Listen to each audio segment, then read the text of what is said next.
Good morning and welcome back from the National Bank Stadium, Karachi. We have another important and exciting fixture in our hands. It's number 3 and number 4 position.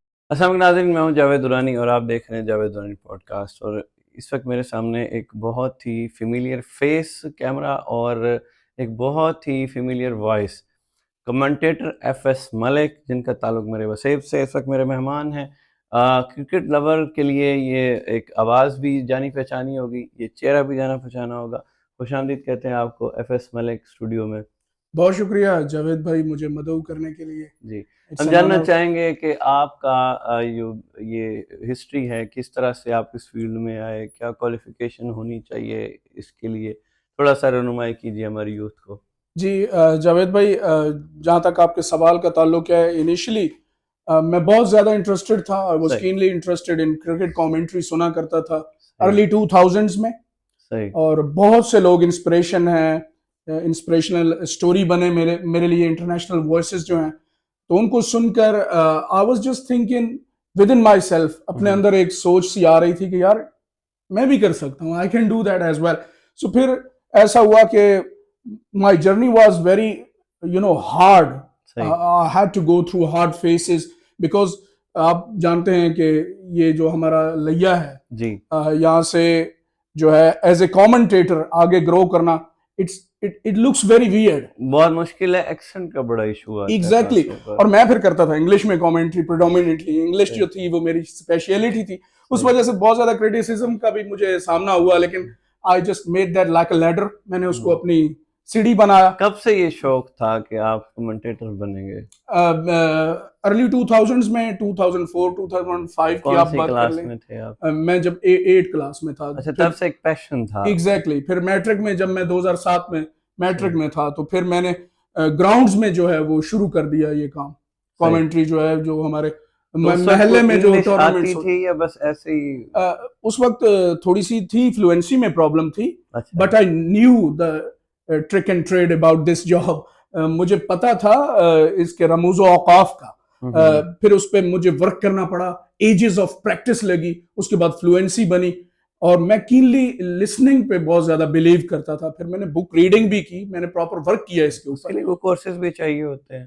Courses as such नहीं, ये inborn होती है। ये एक ऐसी field है जो कि आपके अंदर पैशन के बगैर नहीं आती। Very passionate job, being a commentator itself. Natural talent का होना, आपकी वॉइस क्वालिटी का होना, इट मैटर्स अ लॉट। उसके बाद जो है फिर आप वर्किंग करते हैं, फिर आपके इंटरेस्ट पे ये मुनहसर होता है कि किस हद तक आपका इंटरेस्ट है और किस हद तक आप ख़्वाह हैं अपने इस पैशन को आगे परसू करने। इस वक्त आप किस लेवल पे हैं? मुझे उन लोगों के लिए भी मेरा वील होगा जो क्रिकेट के बारे में इतना नहीं जानते, तो मैं चाहूँगा आम लफ्जों में बताएं कि आप इस वक्त कहाँ होते हैं, क्या काम करते हैं। अल्हम्दुलिल्लाह इस वक्त जावेद भाई मैं जियो सुपर के साथ मुंसलिक हूँ। मैंने designation as a commentator PTV sports भी हासिल कर रखी है। 2019 में मैंने बायलैटरल सीरीज कवर की थी पाकिस्तान एयरफोर्स और श्रीलंकन एयरफोर्स की। तो उसके बाद मुझे जो है वो पीटीवी स्पोर्ट्स की डेजिग्नेशन एज ए कमेंटेटर भी मिल गई। ये जो ए स्पोर्ट्स है पाकिस्तान का स्पोर्ट्स एचडी चैनल, उस पे भी अल्हम्दुलिल्लाह मैंने 2023 में कराची में काम किया। So I have covered a lot of cricket as a commentator, और पाकिस्तान के जितने भी स्पोर्ट्स चैनल हैं सभी पे अल्हम्दुलिल्लाह काम किया। लेकिन मेरे लिए सबसे ज्यादा जो प्राउड मोमेंट था वो ये था, वो आपके चैनल FM 89 पे मेरा डेब्यू था। 2017 PSL के फाइनल की कमेंट्री। अच्छा, that was an honour for me. तो उसके बाद आपने कैसे मूवमेंट की? क्योंकि एफएस मलिक, आप भी समझते हैं कि रिमोट एरिया से आगे जाना कितना मुश्किल है, कितने पापड़ बेलने पड़ते हैं, तो आप जियो सुपर तक पहुंचे किस तरह से? सर, ये माँ बाप की, आप जैसे दोस्तों भाइयों की दुआएं हैं और मेरा पैशन है और consistency. I was very persistent. जिस तरह मैंने शुरू में आपको बताया कि मैंने बहुत ज्यादा क्रिटिसिज्म जो है वो फेस किया, लेकिन उसको मैंने अपनी ताकत बनाया और आगे मैंने इस चीज को बढ़ाया। And I just continued, I never look back. और अल्लाह ताला रास्ते बनाता है। जब आप कंसिस्टेंट होते हो, परसिस्टेंट होते हो, तो फिर रास्ते बन जाते हैं। But it is very hard. You have to go through the hard yards. आपको सब वो फेस करना होता है जो कि एक चैंपियन को करना चाहिए। Then you become a champion. If you are not able to face the criticism and all the things which are coming your way and you're not able to give it back, then you will stop, फिर आप रुक भी जाओगे, फिर आपका सफर जो है वो कंटिन्यू भी नहीं होगा। तो ये चीजें, it's a kind of a lesson for the youngsters as well, जो इस फील्ड में आना चाहते हैं या किसी भी पैशनेट फील्ड में आना चाहते हैं, तो मैं उनको भी यही मशवरा दूंगा या सजेस्ट करूंगा कि आप जो है कंसिस्टेंसी और परसिस्टेंस जो है अपने शोबे के साथ मुखलिस होकर उसको जारी रखें, योर डे विल कम। अच्छा, यहाँ एक सवाल मेरे जहन में आ रहा है, काफी जिम्मेदारी का काम है एग्जैक्टली कि लाखों करोड़ों लोग कमेंटेटर को सुन रहे होते हैं कि वो जो कह रहा है वही हो रहा है, कभी कोई मिस्टेक हुई जिस पे आपको लगा होगा यार ये गलती हो गई, it's a part of job. जी बिल्कुल होती हैं, गलतियां होती हैं, बहुत ज्यादा होती हैं, और खास तौर पे जब हम लाइव कमेंट्री कर रहे होते हैं तो बहुत ज्यादा गलतियां सरजद हो जाती हैं, लेकिन यू आर एन एक्सपर्ट जब आप उस पे ओवरकम करते हो और उसको कवर करते हो, दैट इज एन आर्ट। हाँ, अल्फाजों की हेर फेर से एग्जैक्टली गलती छुपाना भी एक फन है। Yes, that is the art. And अच्छा, आपके पास सोर्स क्या होता है कि लाइव देखें तो चेहरे भी नहीं पहचाने जाते, ग्राउंड बहुत बड़ा होता है, तो आप किस तरह से जज कर रहे होते हैं? कोई खास किस्म का रूम आपको दिया जाता है या आप भी ग्राउंड में आम लोगों की तरह बैठे देख रहे होते हैं? नहीं, डिफरेंट होता है जावेद भाई।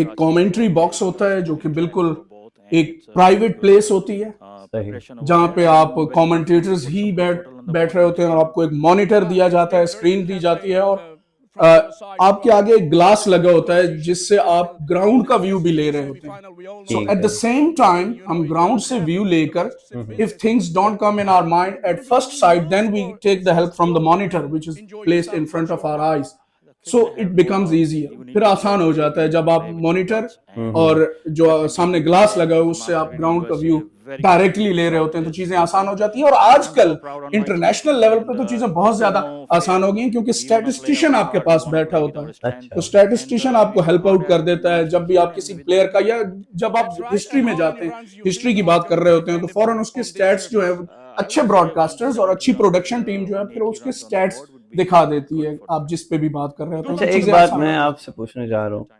कि हर इंसान की फीलिंग्स में किसी ना किसी चीज के साथ इन्वॉल्व होती है, तो सपोज आप एक टीम आपकी फेवरेट है और एक आपकी फेवरेट नहीं है और वो विन कर रही है, और वही थ्रिल, वो एक्साइटमेंट डालना कितना मुश्किल होता है?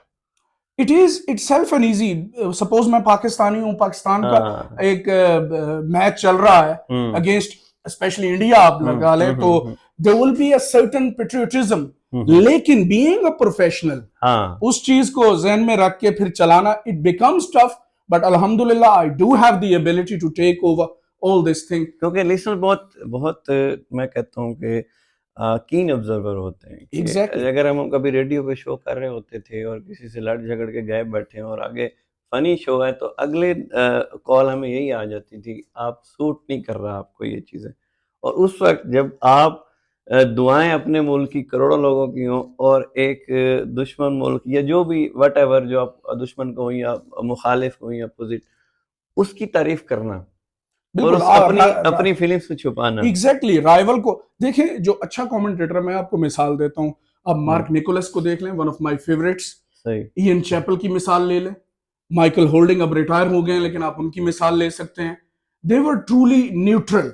तो there are quite a few examples, उसके बरक्स आप कई इंडियंस की, या even there are quite a few names, I won't like to name them, but people who observe with a lot of keen interest know them all, कि किस तरह वो बायस्ड होकर करते हैं। और ये बायस्ड होकर करने वाला काम नहीं है, आपको न्यूट्रल रहना पड़ता है, and you have to describe the game.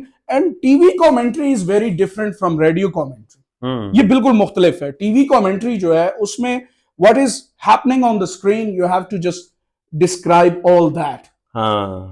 और अगर बॉल के साथ साथ आपकी जुबान ने चलना, yes exactly, और at times जो है आपके कैमरामैन जो है वो कोई और चीजें भी दिखा रहे होते हैं, तो फिर आपने उन चीजों को भी ध्यान में रखना होता है। स्पेक्टेटर्स की बात हो रही होती है, हिस्ट्री की, एट टाइम्स कोई मैच होता है वो बोरिंग हो जाता है जिसपे आप बॉल बाय बॉल जो है वो चीजें नहीं बता पाते, देन आपका नॉलेज जो है दैट कम्स इन, इधर की बातें ऐड करनी पड़ती है। सीक्वेंस, सांस रोकना या फुल स्टॉप की गुंजाइश नहीं होती live commentary. You don't have to go like a runaway train. There are quite a few examples. Harsha Bhogle मेरे वन ऑफ फेवरेट्स हैं, बहुत तेज बोलते हैं, but he has the ability to control that fluency with his accuracy. बहुत accurate भी है, but it is very tough. हर कोई हाशा Bogle नहीं होगा, हर कोई इतना fluent आपको नहीं मिलेगा, लेकिन ये है कि आप समझा कर जब बोलते हैं व्यूअर्स को, स्पेक्टेटर्स को, जो आपको स्क्रीन पर सुन रहे हैं या देख रहे हैं, जब आप उनको समझाने के जहन से कमेंट्री कर रहे होते हैं कि I have to tell the people,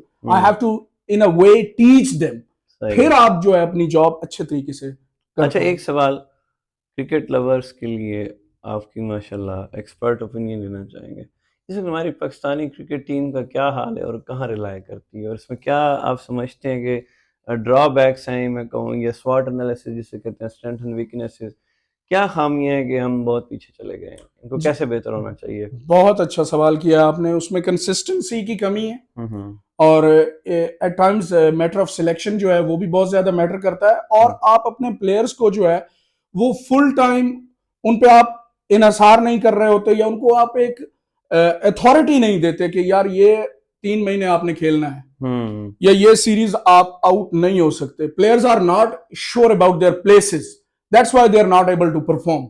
उनमें वो लेवल ऑफ कॉन्फिडेंस नहीं है कि पता नहीं आगे exactly. क्या होता है। You have to give them the confidence ना। अगर आप अगर उनको टीम में ले रहे हैं तो आपको उनमें इंटरेस्ट और कॉन्फिडेंस भी शो करना होगा। सही।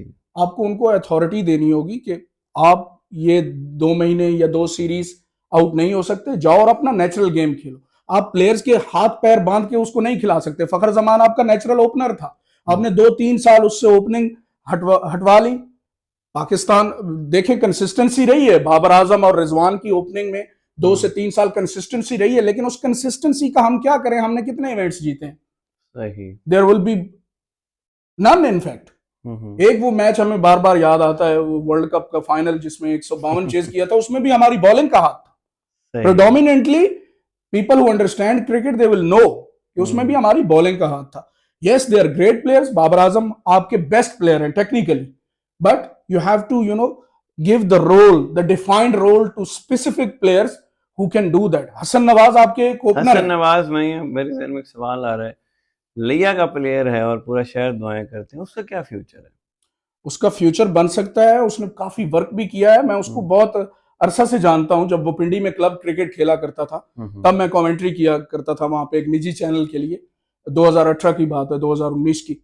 तो तब से मैं उसको जानता हूं। ही वाज़न्ट नेचुरली अ गॉड गिफ्टेड, लेकिन उसने काम बहुत किया है, and he has worked a lot of hard, he has gone through hard yards.